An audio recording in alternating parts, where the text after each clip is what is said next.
சொற்போர் என்ன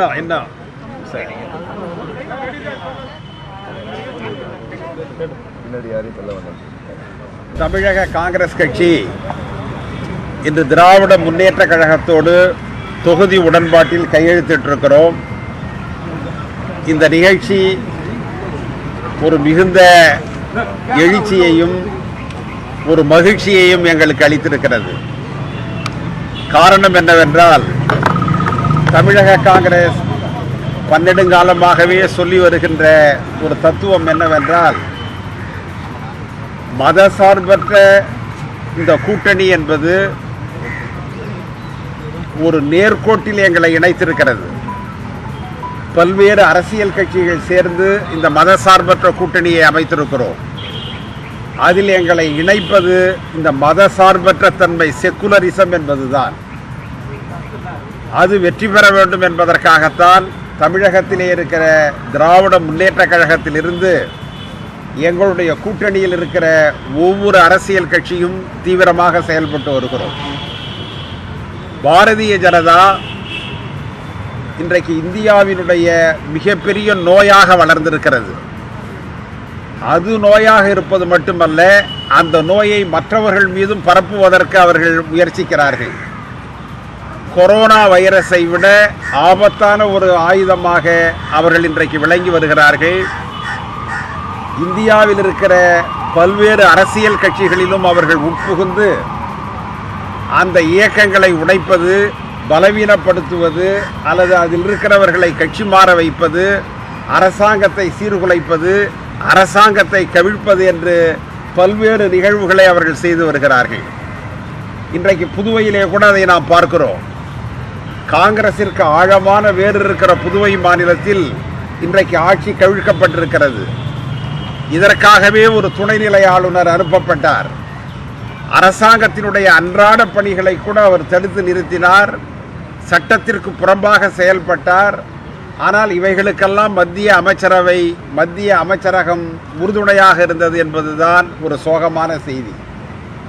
எனவேதான் இன்றைக்கு தமிழகத்தில் பாரதிய ஜனதாவினுடைய ஆதிக்கத்தை நிலைநாட்டிவிடக்கூடாது, அவர்களுக்கு ஏவல் புரிகிற அண்ணா திராவிட முன்னேற்ற கழகத்திற்கு ஒரு வாய்ப்பை அளித்துவிடக்கூடாது, சமூக நீதிக்கு எதிராக இருக்கிற இந்த சக்திகளை அப்புறப்படுத்த வேண்டும்.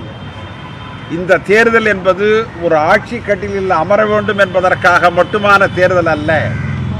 இவைகளுக்கும் மேலாக ஒரு கொள்கையை உயிரோட்டமாக வைத்திருக்க வேண்டும் என்பதற்காகத்தான் இந்த தேர்தல் என்று கருதி தமிழக காங்கிரஸ் இதிலே தன்னை ஈடுபடுத்திக் கொண்டிருக்கிறது. எங்களுடைய இளம் தலைவர் ராகுல் காந்தி அவர்கள் தமிழகத்தில் காங்கிரஸ் கட்சிக்கு இருக்கிற தனித்துவமான இடத்தை மனதில் வைத்து தொடர்ச்சியாக இந்த மாநிலத்திற்கு அவர்கள் சுற்றுப்பயணம் வருகிறார்கள், அரசியல் பரப்புரை செய்கிறார்கள். எங்களிடம் அவர்கள் தெளிவான ஒரு கருத்தை சொன்னார். இந்த தேர்தல் என்பது வெறுமனே ஒரு கூட்டணி அல்ல. இந்த தேர்தல் என்பது இரண்டு தத்துவங்களுக்கு, இரண்டு சித்தாந்தங்களுக்கு இடையேயான ஒரு யுத்தம் என்று நீங்கள் கருத வேண்டும். இந்த யுத்தத்தில் நாம் வெற்றி பெறணும்.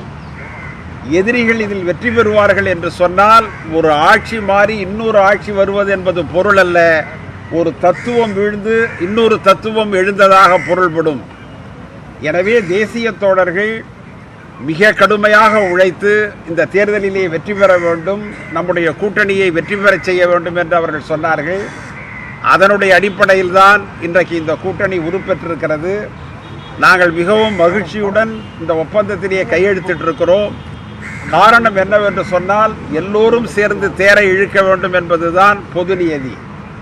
அந்த பொது நியதியினுடைய அடிப்படையில் இன்றைக்கு மதசார்பற்ற கூட்டணி என்கின்ற இந்த மாபெரும் தேரை எங்களுடைய கூட்டணியில் இருக்கிற அனைத்து கட்சிகளும் சேர்ந்து இழுத்து வெற்றி பெறச் செய்ய வேண்டும் என்பதற்காக இதனை செய்திருக்கிறோம். இதிலே இன்றைக்கு நாங்கள் இந்த கூட்டணியில் கையெழுத்திட்டிருப்பது என்பது 25 சட்டமன்ற தொகுதிகளுக்கும் கன்னியாகுமரியில் இருக்கிற நாடாளுமன்ற தொகுதிக்கு நாங்கள் கையெழுத்திட்டிருக்கிறோம். அனைத்து இடங்களிலும் வெற்றி பெற வேண்டும் என்பது எங்களுடைய கருத்து.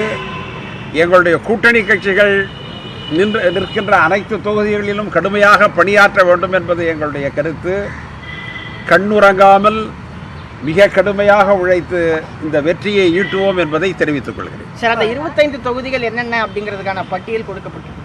இல்லை, அது இன்னும் 2 தினங்களில் கொடுக்கப்படும். சார், அதே போல வந்து கடந்த காலங்களில் வந்து 1980 114 இடங்களில் வந்து திமுக கூட்டணியில் காங்கிரஸ் ஆனது போட்டியிட்டது. 110. அதற்கு முன்னாடி வந்து 61, இப்போ 63, அப்புறம் 41, இப்போ 25 ஒண்ணுமே குறைந்துட்டே இருக்கே. அதுக்கான காரணங்கள் என்ன? 60, 40, 20. ஏன் உங்களுக்கு அடுத்த 5 வருஷத்துல ஏன் உங்களுக்கு இவ்வளவு பெரிய ஆதங்கம்? இல்ல அது வந்து உங்களுடைய நான் என்ன சொல்றேன், அரசியலில் ஏற்ற இறக்கங்கள் என்பது இயல்பு. நீங்கள் வந்து அரசியலில் மாபெரும் தலைவர்கள் தோல்வி அடைந்திருக்கிறார்கள், அதன் பிறகு எழுந்து வெற்றி பெற்றிருக்கிறார்கள். ஒரு அரசியல் கட்சி என்பது அதிக இடங்களில் போட்டியிடுவது என்பதோ குறைவான இடங்களில் போட்டியிடுவது என்பதோ அன்றைக்கு இருக்கிற அரசியல் கள நிலவரத்தை பொறுத்தது. நீங்கள் வந்து நாளைய தேர்தலில் நாங்கள் 200 இடங்களில் கூட போட்டியிடலாம், அதற்கான வாய்ப்புகள் வரும். எனவே ஒரு அரசியல் கட்சி போட்டியிடுகிற எண்ணிக்கையை வைத்து உங்களுடைய இயக்கம் இவ்வளவுதானா என்று கேட்கக்கூடாது. ஒரு தேசிய இயக்கம், நாங்கள் மட்டும்தான் பாரதிய ஜனதாவிற்கு மாற்று கட்சி.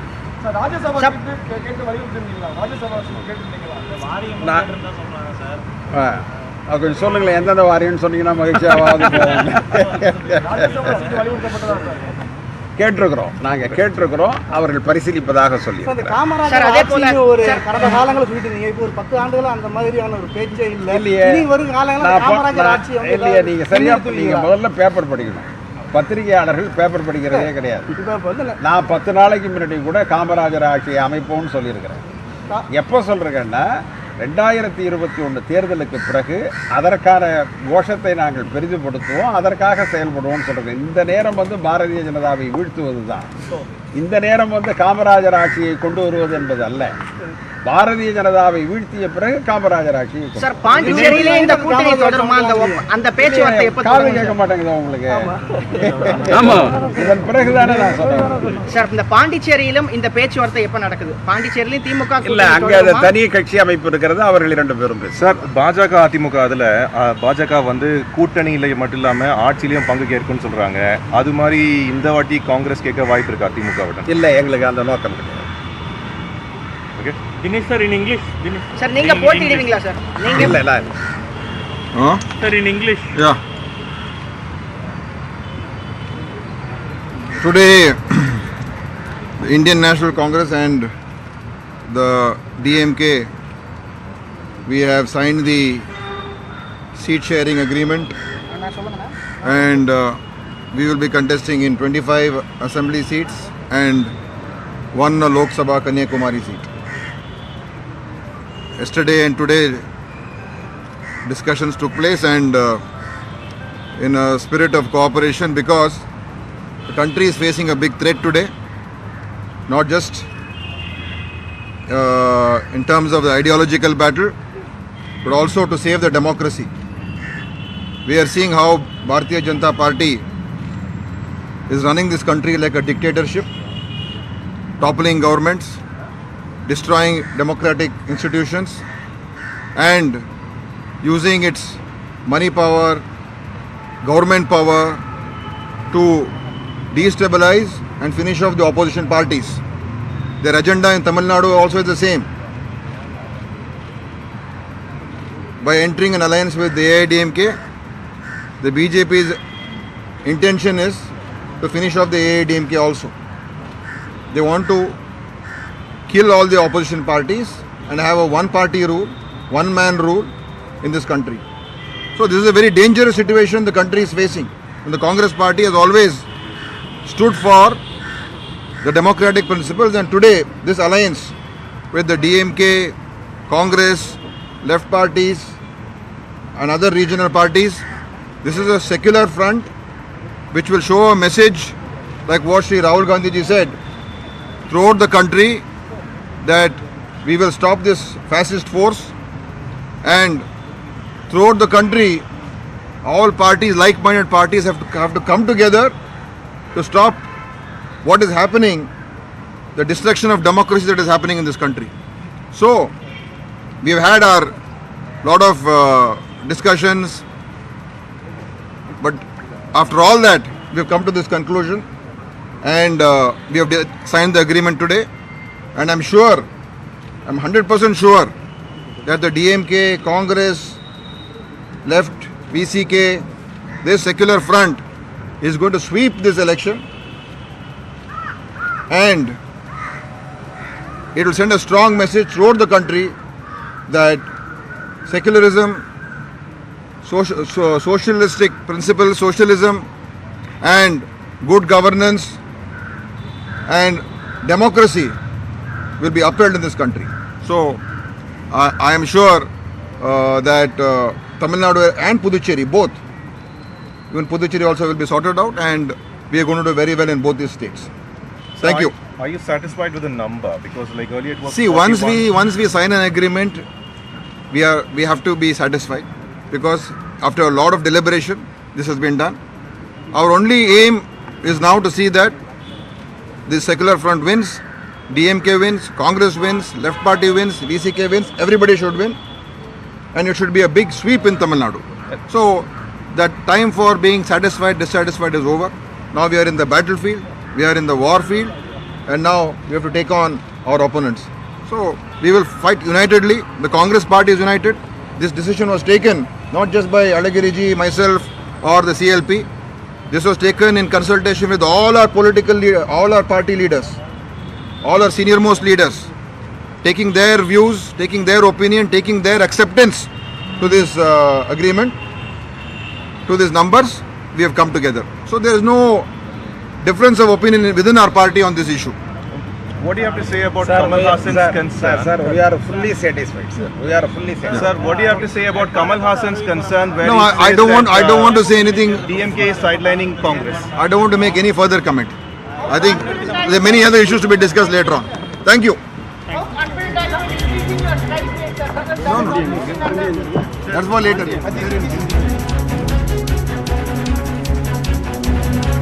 திமுக காங்கிரஸ் இடையேயான தொகுதி பங்கீடு ஒப்பந்தம் கையெழுத்தாகி இருக்கிறது. 25 தொகுதிகள், சட்டமன்ற தொகுதிகள் கன்னியாகுமரி மக்களவை தொகுதியில் போட்டியிடுவதற்கான அந்த ஒப்பந்தம் கையெழுத்தாகி இருக்கிறது. இது தொடர்பான மேலதிக தகவல்களை தொடர்ந்து அடுத்தடுத்து வரும் செய்தி தொகுப்பில் நாம் பார்க்கலாம். தொடர்ந்து செய்திகளை பார்க்கலாம் ஒரு சிறு இடைவேளைக்கு பிறகு.